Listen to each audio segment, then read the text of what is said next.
in 2009, Asia represented more than a quarter of total air freight volume at Mrs. Stahl's cargo center. So you see the importance, and you see the number of people working there, and you see the number of people related to the logistical activities. That's a huge number. It's approaching 10,000 people. And we cannot have another sector replacing these 10,000 people with another activity. And Cargolux, China Airlines, China Cargo, Jade Cargo, Yangtze River are operating many flights. And that's why Luxembourg became somewhere the gate for Asian goods and above all for Chinese goods. And Robert said about the forwarders. Robert, if Cargolux would not exist, we would not have a logistical sector. That's clear. Mrs. Stahl would not have enough goods, and we would not have developed a cargo center the way we have done it. Cargolux is at the beginning, at the start of the logistical area here in Luxembourg. The forwarders came, and gladly enough, we have them here now. All major players are here, and we try to extend this, and I hope that your wish for shippers will also come. The air freight was at the beginning of our logistical development. But air freight is, when it comes to volume, it's 2% of the world trade. When it comes to value, it's different. It might be between 25 and 30% value. And obviously, if we leave aside everything that is not air freight, then we will leave aside 98% in volume of the trade worldwide. So we have to enter the business, which is the maritime business. And remember, some 20 years ago, we introduced our maritime register. And at that time, we were looking for having more ships being registered. Also having other activities developing in the insurance sector, financial services, and so on.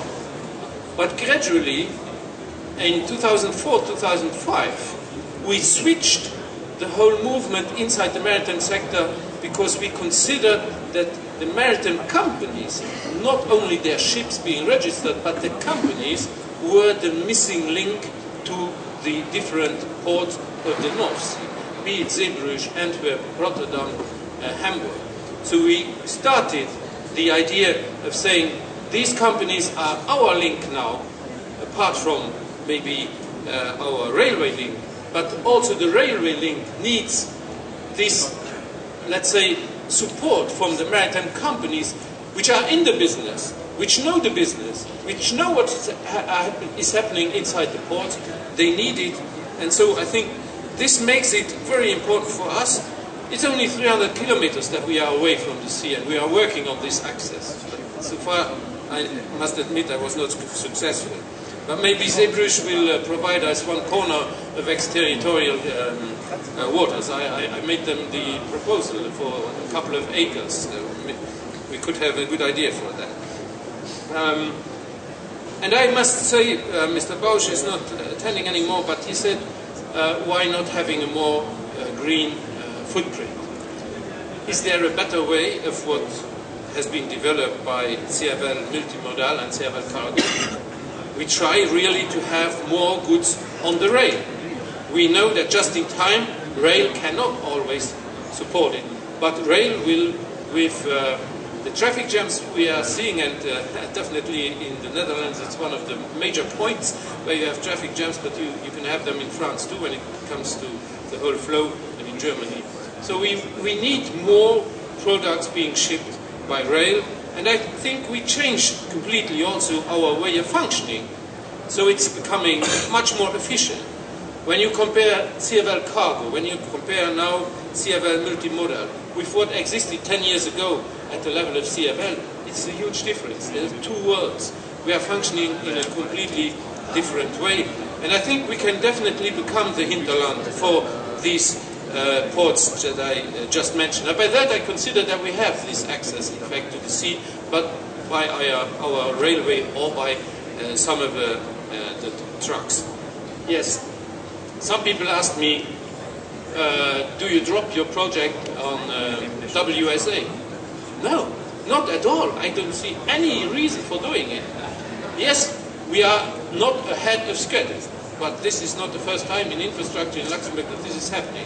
Still waiting for permissions to come, and we will develop together with the company called Sogaris, we will develop this warehousing, but which will not be only warehousing as such, but a 3PL, 4PL warehousing activity, meaning adding value and adding even high value to what is going on. And I must say there are a lot of activities still already going on. Look at Trans Alliance, who is here on the spot. They have a lot of activities already inside WSA warehousing area. For me, it is a cornerstone in the strategy when it comes to our connection to North Ports, because it is the possibility of have a handling and a management of containers that can compete with other locations, and being even locations inside the ports. And a company like Lorry Rail has created really an innovative multimodal transportation solution. Yes, we could extend it, and I hope we will extend it to the south, even to the ports. But let's simply say that the idea of a railroad piggyback service is, however, something very special that has been developed here, and it will definitely improve traffic fluidity, but also reducing our CO2 emissions and our footprint, environmental footprint above all. And green logistics will also be a key factor in the next future. We cannot do without it, and people and the number of companies now want to have their logistical services being organized in a way that they can quote at least that they are green logistics. It's not only a marketing hype anymore. I think climate change is something where everybody is responsible for. We are committed to get our carbon emissions down, to have more efficiency on this, and we all have to work on this. And I think that's what's going on. And innovation, but we must give life to innovation term and say what is innovation. We have to put more innovation in the technologies, and this goes not without an integration of IT in all what is going on in the logistical area. And we have to work together, as some have said. Yes, we cannot have one company doing RFID and others not doing it. So we have to work together and push the whole sector into different segments where we can, and the government definitely is supporting it, where we can position ourselves in a better way towards other competitors. We have in the last years put Luxembourg on the map as an intercontinental logistic hub due to some of the companies, due above all to Carglux, that's clear, but we are a shareholder of Carglux, so we are proud of it. And we want to become the next generation logistics hub by applying state-of-the-art technologies and standards. We are pushing for this because low-end technologies in logistics is definitely not something that is sustainable here in Luxembourg. And when you look at the last World Bank's Logistics Performance Survey, we rank now 5th among 155 countries, and this is definitely not due, as my colleague said, to tax issues. Look at the different points why we rank in a good position. It's nothing. That has nothing to do with tax issues. It is interesting for the company to have a good tax environment. That's what the Ministry of Finance is taking care. But definitely there are other points that have to be at the forefront if we want to challenge all the people that are not always so happy with the Luxembourg development. And together with Mr. Wiesler, I organized roundtables with actors out of different sectors, because we want to avoid the pitfalls and try and have the opportunities by the people and up to the trade union people that are working inside these infrastructures. They give us good hints. The administrations are working together with the forwarders, with the people using it. And we now have revitalized also our promotion company for the airport. For a long time we could not speak about the airport. Everybody was shouting. Now the airport is part of our logistical strategy. And curiously, now people are accepting it much better. It's also due, of course, that the footprint of the new airplanes is far better. And in this whole logistical development, you have the headquartering, you have the maintainers, as Robert said, you have insurance companies, handling, education, services to companies. Services to companies is one of the sectors that is developing best in Luxembourg. But to what companies? To industry. People don't want industry anymore. To logistics. People are not so happy about logistics. But all these service companies will disappear if the other sectors are not present again. So to my second point now, to show that we not simply tell the people, come to Luxembourg, we are good, and we do logistical activities, but we try to find niches. Next time I will speak a little bit more about cold chain, because this is definitely something that we can work on. And I will speak about something where many people already spoke about, apart from the Minister of the Economy and maybe other members of the government. And there were totally wrong impressions circulating. It's unbelievable. I don't know where they got all these informations. And let me go to this special point, this free zone for valuable goods. And I underline valuable goods. It's not a general free zone. For the moment, we are only establishing a free zone for high-value goods. What comes after, it's another story. But we first start with this. It's the need for innovation, the need for diversification that brought us to this idea. And trying also to use expertise that is already in Luxembourg. We put together a working group under the responsibility of the Ministry of Finance, because all the interesting points are, of course, in a free zone, is related to tax and above all VAT and customs. So present were, of course, the Ministry of the Economy, of Culture and Sustainable Development. And a number of people entered into the discussions, and I think thanks to the VAT administration and the customs administrations, we were able to bring forward to the government a project, I think, that gives not an entirely new development, but gives a niche that is an interesting niche, and will have other interesting activities coming afterwards. So the project aims at creating in Luxembourg a free zone consisting of dedicated storage facility for valuable goods, satisfying, of course, as they are high value, security standards and equipped with the best technology available when it is to guarantee perfect conservation. So these goods that are being stored in an area, special area, will have a suspension from VAT and custom duties. And I underline a suspension, because afterwards, everything that is due to the Treasury will occur. And this is being forgotten by many people. Storage space in the free zone will be rented exclusively to professional customers, approved by custom authorities. So it will not be private people that have maybe a painting somewhere and they want to have this place free and they bring it to this facility. The government is only a facilitator in this whole development.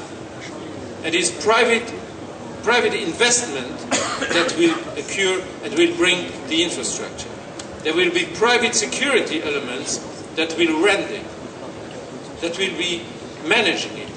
So we are working already with interesting strategic investors. We are discussing with them.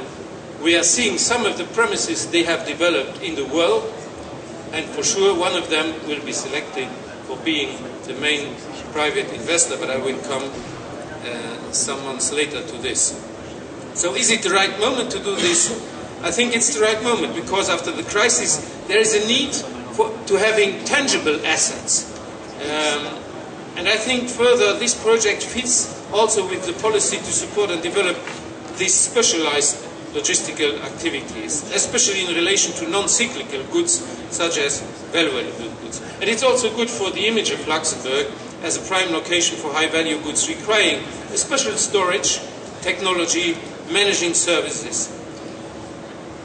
I think this will have positive effects on other industries, maintenance, conservation, insurance, security. There's a whole bunch of activities to these premises that will develop, hopefully. And new classes of financial assets will be developed. Already right now in the world you will find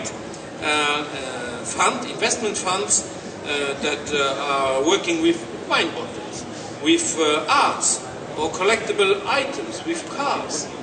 There are many crazy things that are now being handled as assets as such, and you have to store them somewhere.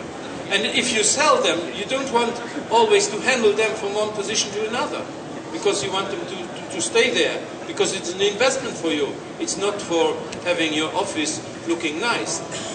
So it's a whole story, and I think this will increase our attractiveness for specialized logistics, our credibility as a prime financial center, our credibility for specialized services covering domiciliation, administration, transportation, conservation, and all this is happening inside the scope of the European Union legislation.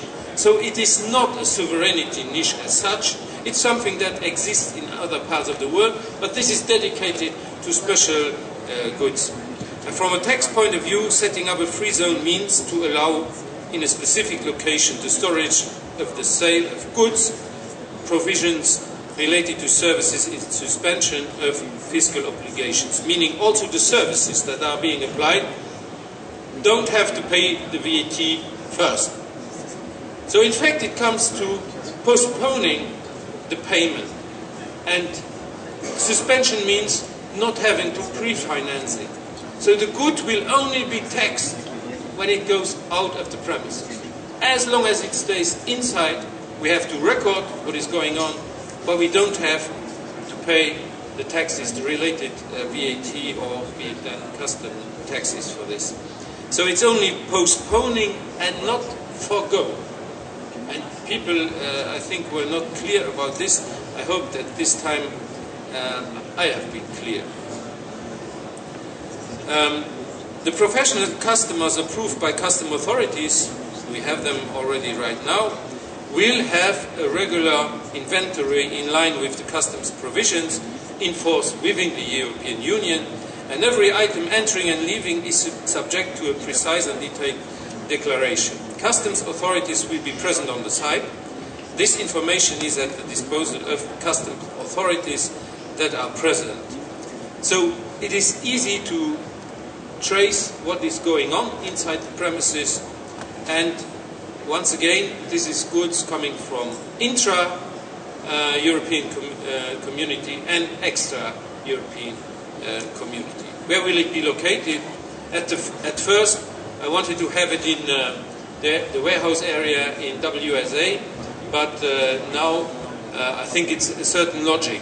When you look at the whole project, to bring it to premises of the airport, which bears a certain logic, because you need a certain surveillance, you need the presence of the customs, and we have a very good fire protection service on the spot. So it will come probably to the airport facilities.